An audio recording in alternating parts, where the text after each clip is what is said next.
Vous avez déréférencé l'eau en bouteille plastique. Depuis quand? Comment et pour quelles raisons? Alors, depuis quand? Un bon mois. Comment?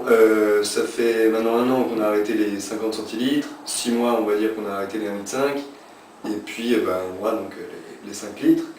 Pour quelles raisons? Là, c'est beaucoup plus sympathique. On va dire écologique, déjà.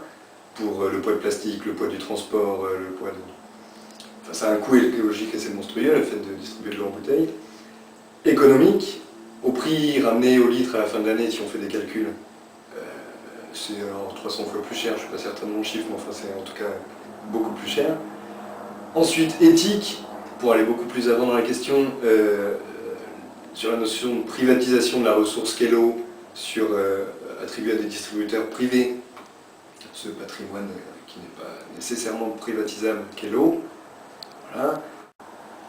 Ouais, c'est une décision politique, c'est une décision de l'organisation de ce que l'on veut faire de notre métier, qui est favoriser l'agriculture biologique, la distribution de l'eau en bouteilles plastiques, et on contribue pas le moins du monde à l'avancée de l'agriculture biologique et à l'écologie plus globalement. Donc voilà, ça me fait 4 bonnes raisons d'arrêter l'eau. Comment est-ce que vous gérez cette décision face à votre clientèle? Plusieurs cas possibles. Il y a les militants qui sont parfaitement d'accord, donc là c'est pas le plus compliqué, c'est plutôt sympa. Ensuite, il y a les non-militants qui s'en étonnent, et c'est un chouette moment de sensibilisation avec eux de leur expliquer justement pourquoi on a fait ça, et du coup, de cas de figure, soit il comprend, et c'est un acquis nouveau, c'est une personne qui n'avait pas forcément pensé et qui désormais va dans cette démarche, ou alors pas d'accord, ce qui arrive aussi, mais enfin bon, nous on fait des choix en toute conscience, et si quelqu'un n'est pas satisfait, on a guère de solutions à lui proposer, sauf que justement j'y arrive. Qu'est-ce qu'on fait pour ces clients pas contents et pour les autres aussi?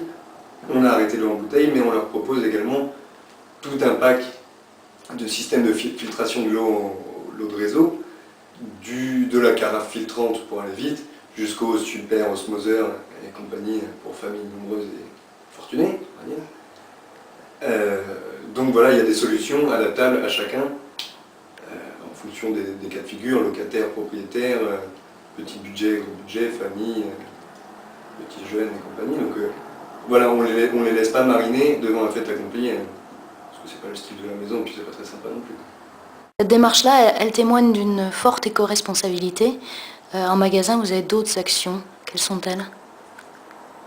En un, vendre des produits de l'agriculture biologique. C'est quand même notre boulot. Après, c'est de l'éco-sensibilisation sur le thème de l'eau, mais sur le thème de la saisonnalité des fruits et légumes.